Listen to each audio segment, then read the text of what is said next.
Halo, assalamualaikum. Apa kabar semuanya? Semoga hari ini kita dalam keadaan baik-baik saja ya. Oke, ketemu lagi dengan aku Yanti Channel. Bagi yang mengklik video saya ucapkan terima kasih banyak ya teman-teman. Dan seperti biasa, saya mohon dukungannya. Jangan lupa tekan tombol subscribe-nya dan juga loncengnya biar nggak ketinggalan video saya berikutnya ya. Dan seperti yang ada di judul, kalian pasti udah tahu ya teman-teman. Di video kali ini saya akan menceritakan tentang perjalanan saya, perjalanan panjang menuju garis 2 ya.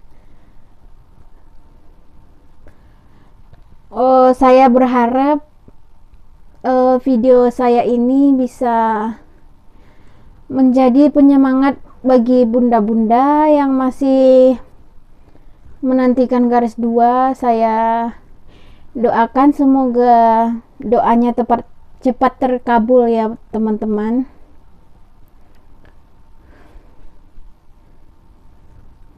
Sebelum masuk ke ceritanya, saya akan menceritakan sedikit kisah perjalanan saya. Ya, awal dari semua penantian inilah ya teman-teman. Penantian panjang menuju garis 2 saya ini ya berawal dari kisah saya memasuki usia remaja teman-teman. Mungkin teman-teman di sini yang bagi yang perempuan ya khususnya ya, memasuki usia remaja itu ada mungkin yang 13 tahun sudah dapat tamu bulanan ya, ada yang 14 tahun, 15 tahun mungkin. Dan di posisinya aku teman-teman, aku itu halangan di umur 19 tahun teman-teman. Di situ saya pasti sangat senang sekali ya, karena yang ada dalam pikiran saya selama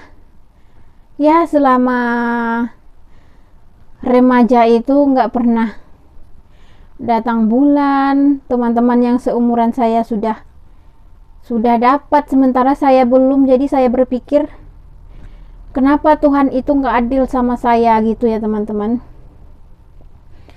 Dan di usia saya 19 tahun itu, waktu itu saya posisinya sudah merantau teman-teman. Ya, pas di rantau di Padang waktu itu, halangan pertama saya datang teman-teman. Di situ saya sangat bahagia lah ya, sangat senang sekali, karena saya rasa pikiran saya sama Tuhan, sama Yang Maha Kuasa selama ini salah ya, karena akhirnya doa-doa saya, kenapa saya bisa berbeda gitu ya dari teman-teman yang lainnya. Dan di situ saya sadar, setiap orang itu ada masanya ya,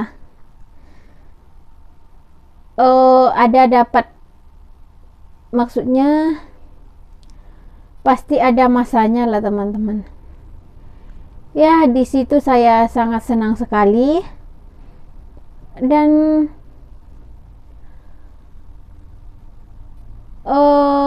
kesenangan saya itu teman-teman hanya di bulan itu saja ternyata.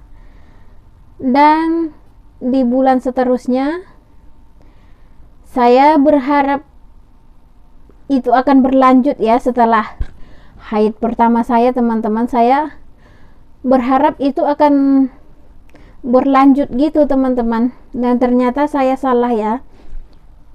Setelah ya halangan pertama ya biasa ya, seminggu Dan bulan kemudian saya nggak dapat lagi teman-teman. Saya tunggu bulan selanjutnya, nggak ada lagi, dan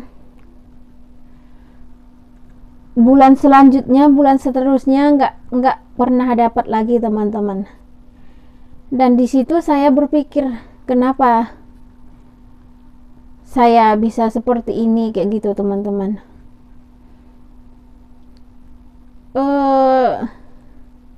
Di situ saya bertanya ya, nelpon keluarga lah ya kan teman-teman.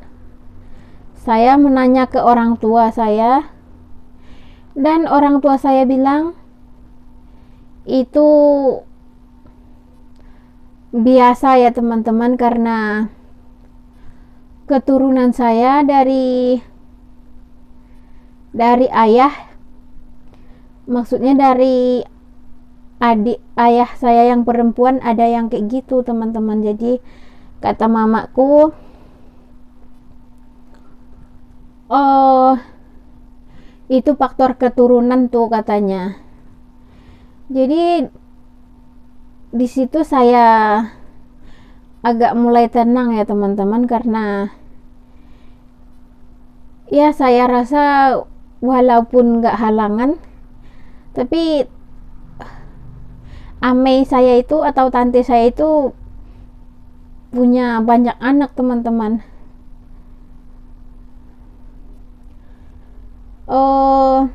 Dan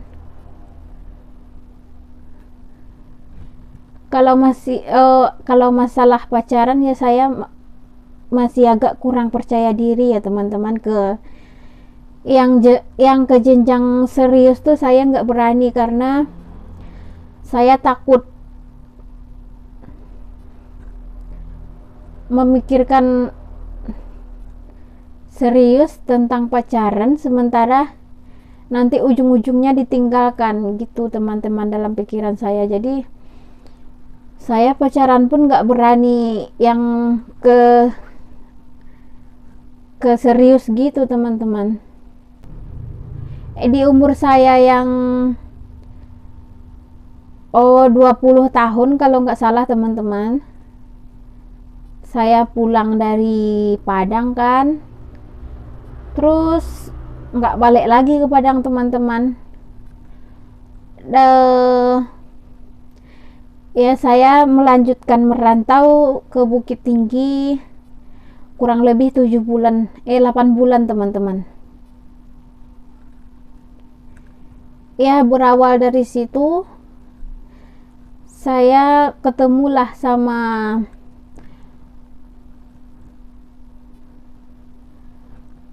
calon maksudnya suami saya yang sekarang ya. Bukan ketemu sih teman-teman, kami itu kenalnya lewat Facebook ya.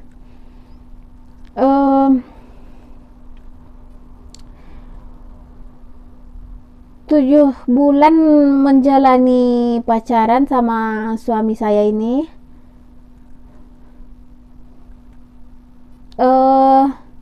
dia mengajak ke jenjang yang lebih serius teman-teman.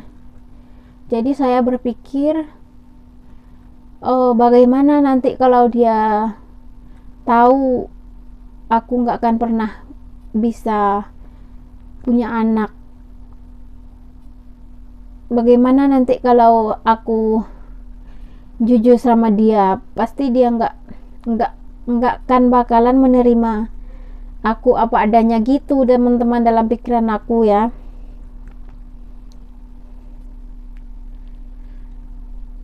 Jadi 7 bulan kami pacaran, dia ngajak nikah. Iya, sebelum saya menjawab iya, terutama saya harus jujur dulu teman sama dia, sama suami saya yang sekarang ya. Saya jujur tentang permasalahan saya. Bagaimana nanti kalau saya nggak bisa memberikan kebahagiaan, maksudnya memberikan keturunan kepada kamu kayak gitu teman-teman. Karena di posisi saya ya nggak pernah halangan gitu ya. Satu kali halangan itu nggak pernah lah namanya teman-teman. Dan dia menjawab, ya kita jalani apa adanya kayak gitu teman-teman. Lagian kita menikah itu bukan untuk anak. Di situ saya sangat bersyukur karena ya dengan saya jujur kayak gitu teman-teman, ketakutan saya berkurang. Jadi seandainya saya jujur setelah menikah sama dia, pasti nggak terima ya kan teman-teman. Ya pada bulan Juli kalau nggak Juni ya teman-teman, aku udah lupa, kalau nggak salah bulan Juli ya 2016, waktu itu pas lebaran ya.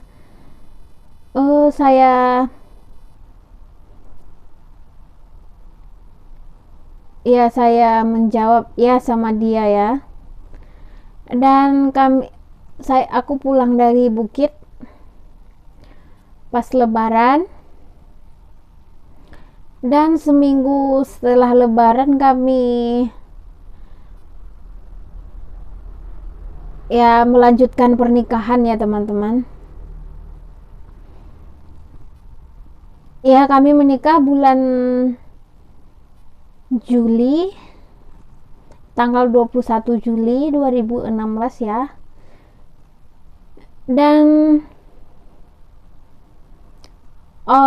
setelah itu saya ikut suami ya teman-teman ke Pekanbaru, karena selama ini suami merantau di Pekanbaru ya. Jadi saya dibawa ke tempat saya yang sekarang ini di Pekanbaru. Ya kami jalani pernikahan kami yang nggak akan mungkin bisa ya punya keturunan, karena posisi saya yang kayak gitu ya teman-teman. Di usia pernikahan kami yang dari 2016 sampai 2018 ya, di usia pernikahan yang 2 tahun, saya nggak ada kepikiran untuk berobat atau gimana teman-teman, karena saya berpedoman ke ya pendapat orang tua saya yang kata orang tua saya itu keturunan dan itu nggak masalah katanya. Coba lihat nanti kamu, dia kan nggak halangan juga tapi bisa punya anak banyak kayak gitu teman-teman. Jadi di situ saya berpikir ya udah kayak gitu kan. Jadi yang 2 tahun itu kami nggak ada berobat sama sekali teman-teman. Kami jalani pernikahan apa adanya.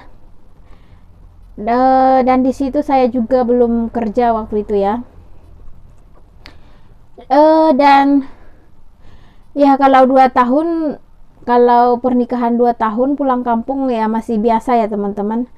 Maksudnya kayak tetangga nggak ada yang gimana-gimana gitu. Palingan nanti masih baru-baru kayak gitu ya kan.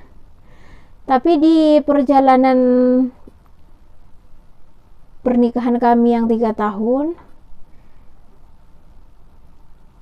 saya mulai merasa harus berobat ya teman-teman. Saya ngerasa gimana nanti kalau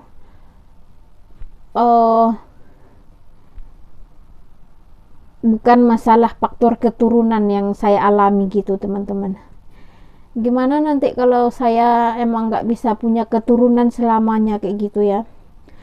Karena di pernikahan saya ya semua Ya, semua orang pasti mengharapkan keturunan lah ya teman-teman. Lagian kalau udah 3 tahun tuh pulang kampung tuh rasanya kayak mana gitu. Orang udah banyak yang nanya ini itu. Kalau pulang kampung tuh bukan harta gono gini atau uangnya yang ditanya teman-teman. Mana anakmu, kok belum ada, kayak gitu ya kan. Si itu aja yang baru nikah udah langsung dapat anak kayak gitu. Jadi di dalam hati saya ya sangat sedih pasti ya teman-teman. Ya, saya tanggapi dengan senyuman aja sih, cuma di belakang itu saya menangis sendiri teman-teman. Dan di usia pernikahan kami yang ketiga tahun, oh, saya ngajak suami untuk cek ke dokter ya, berobat ya waktu itu. Dan di situ saya oh diponis PCOS teman-teman. Ya, PCOS itu kan ada dua macam ya. Yang nggak tahu PCOS itu adalah polycystic ovarium syndrome kalau nggak salah teman-teman. Dimana oh sel telur kita itu banyak tapi kecil-kecil teman-teman, nggak berkembang dia. Dan itu disebabkan oleh hormon yang nggak seimbang teman-teman. Jadi kita manusia ini setiap orang punya dua hormon ya. Di dalam tubuh kita tuh ada hormon wanitanya dan ada hormon laki-lakinya. Karena kepanjangan durasi lanjut part 2 ya teman-teman. Sampai ketemu lagi.